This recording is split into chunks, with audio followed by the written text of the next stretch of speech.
It's UCLA week, Adam, and the Buffs are coming off of a victory. Looks pretty good for the most part against Oregon State, and kind of fortunate there in overtime the way things went in the final minute of regulation and overtime. They pull out a victory. Nice one for the Buffs, though.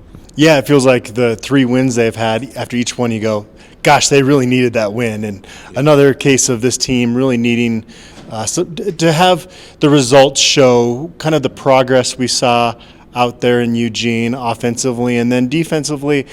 Again, we said this after the game that it wasn't pretty. It wasn't a great performance, but that's the first sign of life we've seen out of this defense without Nate Landman out there. So I think that was really big just for that group to go, okay, we can at least compete out there without Nate Landman and kind of use that momentum going forward. And who knows, maybe we'll see Nate Landman again this season. Carl Durrell said they're kind of in the negotiation phase right there. I mean, that just goes to show you, obviously Nate Landman's already been a fan favorite and a guy that's going to be remembered very fondly for a very long time here. But you hear things like that and you go, gosh, just what a special competitor he is. And there's a reason beyond his physical tools that he's had the success he has here. It's the attitude that he shows up every day to this building.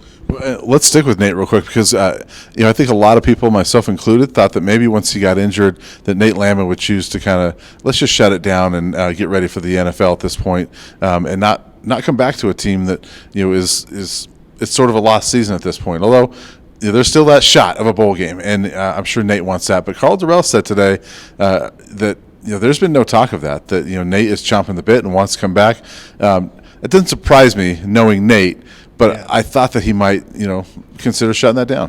From a business standpoint, that might be the best call there. But, we spend so much time in life planning ahead and what are we going to do next year, next week. Sometimes, live in the moment a little bit. This is an opportunity to put that CU uniform on. And, we know that he bleeds black and gold. And so this is another opportunity if you can get back out there, whether it's this week or not until, next week. Particularly senior night, or senior afternoon, I guess it's going to be, that would be a special moment for him, especially given last year when he went down with that Achilles. We kind of thought that was it for him in a CU uniform. There were no fans in the stands. This would be an opportunity if he can come back next week against Washington to kind of go out on his own terms. Yeah, Carl Durrell did say on Wednesday that he doesn't feel like Nate's ready. He didn't necessarily say he won't play against UCLA, but on Wednesday he wasn't ready. So I would not anticipate seeing him against UCLA. But against Washington, you're right. That would be fantastic to see him running out there, in the 53 jersey, against the Huskies for Senior Day. That would be fantastic for him and for Buff fans. But this defense, you're right, it showed some signs of life without him last week. We mentioned last week 7.2 yards per carry for the opponents without Nate. Oregon State only got 5.1. That's still not a good number, but that's better against a really good rushing attack. They got another one against UCLA, a UCLA team that's been struggling a little bit. Do you feel better about this defense right now than you did a week ago? Oh, yeah, no question. I do think it's a different challenge, though, going out to California. I think that when I was looking at kind of the matchup with Oregon State, and yes, it was the number one rushing offense in the Pac-12, but it was more kind of a power style. And Quinn Perry, that kind of falls in line with his strengths, right?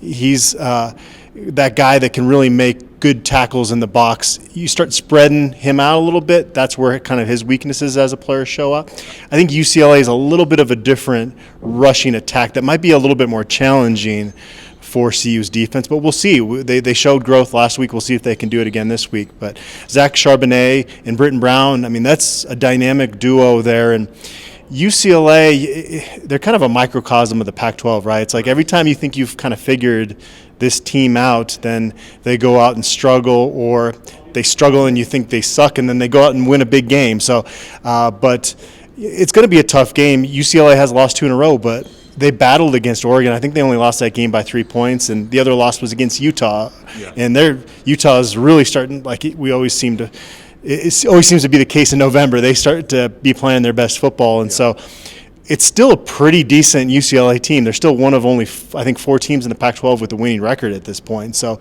it's a tough task, and you had mentioned as we were waiting for practice to end today that Buffs has just seemingly never played that well out in L.A.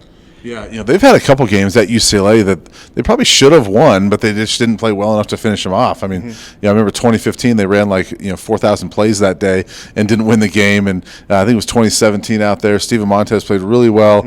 A lot of drops by the receivers, cost them that game. So they've played decent out there, but not been able to finish the games. This is one. It sounds like DTR might be back for UCLA. So you're right, different type of challenges. I feel like guys like Trevor Woods, Robert Barnes, guys with some speed, might be asked to do a lot this week. They might be pretty important. Yeah, DTR reminds me a little bit of Steven Montez in the sense that all the physical tools and looks great sometimes, but just the consistency does not match the talent level there. I don't know if he's really even gotten better during his college career. It seems like he's kind of been the same quarterback throughout his time there. But, we've seen when this football team, not that they have played perfectly in all three phases of the game, but when they can play decent in the three phases and put together a complementary football game, they've won each time this year when they've been able to do that. But UCLA, if they're able to do that in LA, would be the toughest team that they've done that against. I guess you could kind of compare that with Oregon State, but this would be on the road. Yeah, this would be a tough one. Offensively, let's touch on that real quick because Brendan Lewis is playing a lot better lately. The offensive line is playing a lot better. I mean, Darren Schifferini's calling a lot better, I think. I mean, I've liked the play calls the last couple of weeks. This offense has just looked different. Last week it was, can they do it 2 weeks in a row? Well, they did. Now can they do it 3 weeks in a row? Can they do it on the road? Yeah, UCLA doesn't have a great defense, so I don't know if they're going to score north of 30 points. But I do think it will be one of those games where it's not unwatchable. There's been some CU football games this year with the offensive output. You're like, it's dreadful watching them play. I think they've advanced past that with the offensive line improvements. And Brendan Lewis is clearly processing things out there. Now, Carl Durrell said on Tuesday he still missed a lot of things against Oregon State. But that's good, right? Because he hasn't reached his ceiling yet as a quarterback. Yeah. But he's clearly a different quarterback than he was early this season. And because of that, now the ground game's going. It's crazy how you have a few decent games throwing the ball. All of a sudden, Jarek Broussard goes off for 151 yards. Yeah, that makes a big time difference. Jarek looked really good. Last week they have Levante Chenault back, and they've relied on so many young receivers. And Levante's not an old receiver. He's a third year, but he's still technically a freshman. So it's a lot of young receivers, a lot of parts on this offense. But I feel like that group is starting to figure it out, and maybe defensively, if they figure it out a little bit this week, then they can go out there and pull it up. So I think they're capable of doing it.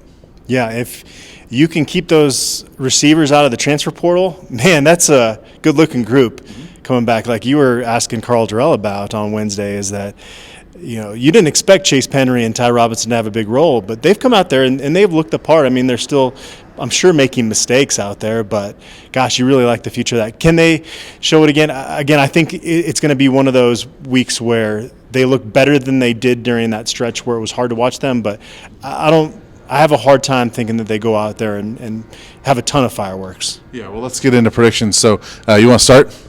Sure.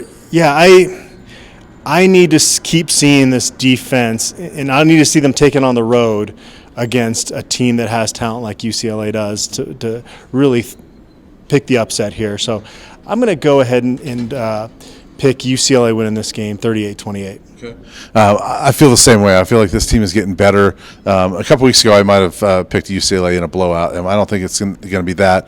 I think UCLA wins this game. I think we see some more steps of progress a little bit with this team overall. I think UCLA wins 34-23, and the Buffs. I think they're capable. I think if they get some turnovers, some things to go their way, like they did in that opener last year against UCLA, force some turnovers early and get some momentum, they can win it. But I think UCLA is the better football team right now. It might be the last time that CU goes up against Chip Kelly, because I think they're 15-25 now under him, and they barely have a winning record this year. But UCLA, maybe Florida State. I mean, who has underachieved more with the talent that they have in their backyard more than UCLA? It's hard to pick a school that has struggled with just that inherent USC. USC, but I mean, at least they've been competing. At least they've been putting together winning seasons Relative to their expectations, I guess. relative to their expectations. I mean, it's tough to pick another school that's underachieved more than maybe Texas too. You could kind of throw in there as well. I mean, this last week, CU got a DC fired from Oregon State. If they beat UCLA, it's not out of the realm of possibility that they get Chip fired. So we'll see. I think the Bucks are capable. We both pick UCLA winning this one, and we'll be back after the game to talk about it.